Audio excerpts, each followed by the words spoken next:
A boy strikes a weird pose. Facing him is a huge mountain. He's trying to move it with his mind. Everyone around thinks he's crazy. Is he out of his mind? How could a human being move a mountain? But in the next second, the ground starts to shake.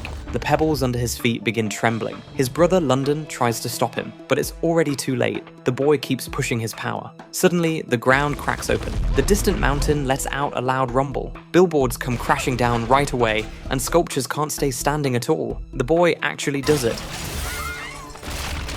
This boy is Pepper. Don't let this impressive moment fool you. Just a while back, he was the town's pushover. Because he's small in stature, kids his age nickname him Little Boy and tease him for being someone who will never grow tall. His dad, though, is the total opposite. Tall, burly, and basically his only friend during childhood. With his dad's careful guidance and company, Pepper has a wonderful childhood. Until war soon shatters the peace. World War II breaks out. Pepper's brother, London, was born with flat feet, so he can't enlist in the military to serve the country. As the only grown man in the family, their dad has to join the army in London's place. Watching his dad's departing back, Pepper can't hold back his worry. He rushes over and clings tightly to his dad, refusing to let go no matter what. Tears stream down his face before he can hold them back. This is the first time Little Boy feels the pain of separation. With dad gone, the neighbor next door has a thing for their mom, Emma. He always uses checking on her health as an excuse to try to get close to her. On the other side, London is wrecked with guilt,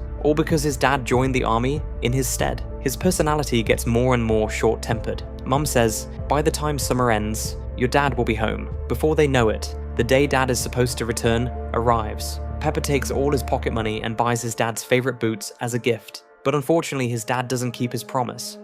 The Busby family waits so long, and the only thing they get is terrible news. Dad has been captured by the enemy, and his life or death is unknown. Mom can't accept the truth. She holds Pepper tightly. Pepper doesn't cry or fuss though. He stares blankly at the photo of him and his dad, lost in thought. He's convinced his dad will come back alive, because his dad never lies. He promised to watch Pepper grow up. London, meanwhile, drinks alone to drown his sorrows. He stares at yellowed old photos and silently processes his grief. In the evening, the setting sun spills over the town. Pepper swings alone under a tree. He's barely eaten all week. Mum's heart aches for him, so she asks London to take Pepper to see his favorite magic show. The magician picks audience members to come on stage. All the kids raise their hands excitedly, but the magician chooses Pepper, who's the least enthusiastic. He's huddling almost into his seat. The magician tells Pepper to move the bottle on the table with his mind. As Pepper lifts his hand, jeers start ringing out from the audience. No one believes this short kid can pull it off. With laughter and jeers filling the room, the little courage Pepper has left fades away entirely. He plans to give up, but the magician gives him a little encouragement. Believe in yourself,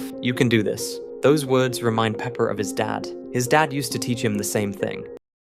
Pepper lifts his hands and grits his teeth. He's trying to move the bottle across from him with his mind.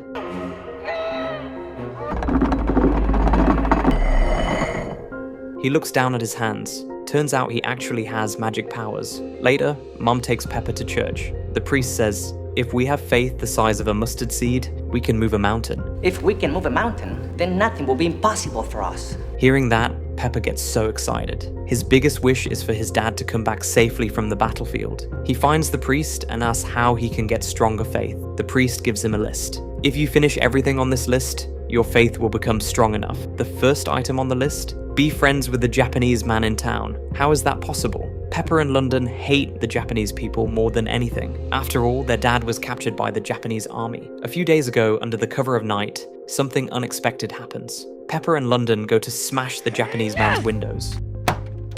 Maybe this will let him know that slaves ain't welcome! Pepper finally understands why the military doesn't allow people with flat feet to enlist. London gets sent to jail because of this. Being friends with a Japanese person, Pepper is 100% unwilling. But to get his dad back, he still knocks on Hashimoto's door. Hashimoto doesn't accept his apology. He just slams the door shut in his face. But Pepper doesn't give up. The next day, he brings his favorite soda as a gift to visit Hashimoto. Hey, Jap. Want a soda?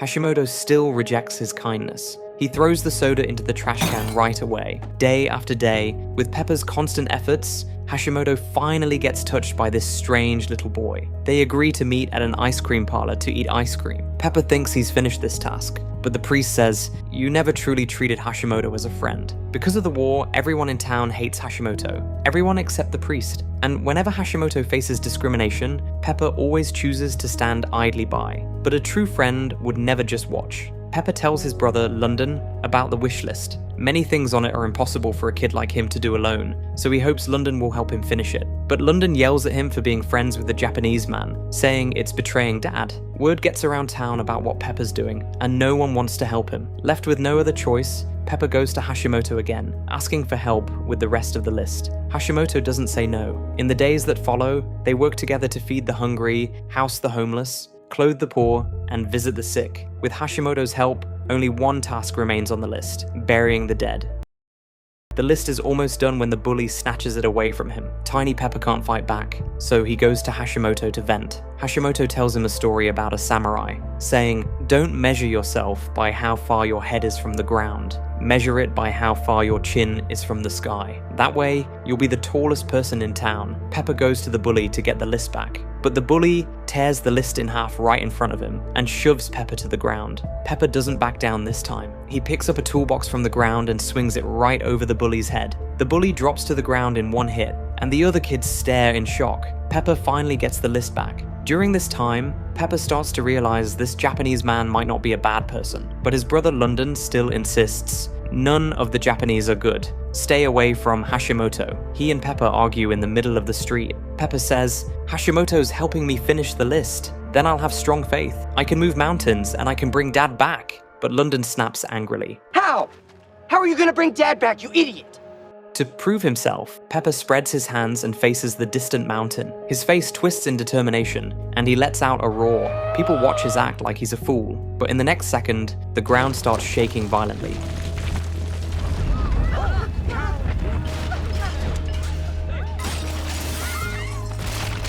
Some say it's just a coincidence, an earthquake, but others believe Pepper's faith actually worked. Telling you that mountain was definitely more to the right. Either way, no one laughs at Pepper anymore. After that, he goes to the beach every day, faces the ocean, and strikes a pose. Gritting his teeth, his face fierce. The ocean faces Japan. He's trying to end the war with his mental power so Dad can come home. Pepper does this every day. A crowd of onlookers comes to watch him each time. Some think he's a fool, but others are moved by the little boy's unshakable faith. This goes on for months. Pepper yells at the ocean, trying to end World War II with his mental power, but after all this time, nothing changes. He's almost ready to give up when, one day, he's riding his bike to the beach and notices everyone staring at him. They're talking. There he is! You did it! The greatest power known to man has been unleashed. Yesterday at 5:15 our time, Hiroshima was destroyed by the force of the atomic bomb. codename Little Boy. Yes, Pepper did it. He's over the moon. Dad is finally coming home. But Mom doesn't seem happy, because the atomic bomb destroyed an entire city, and it does no good for the American prisoners of war in Japan. Sure enough, terrible news arrives soon. The Japanese army massacred the POW camp where Dad was held. His dad will never come back. Pepper, unable to accept the truth, throws away the wish list. He attends Dad's funeral with his family.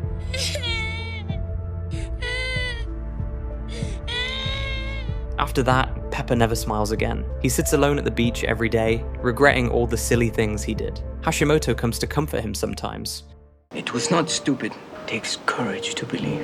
Your father would be more than proud of you. All the love you have for him was contained in that list. World War II finally ends, but Pepper's dad never comes back.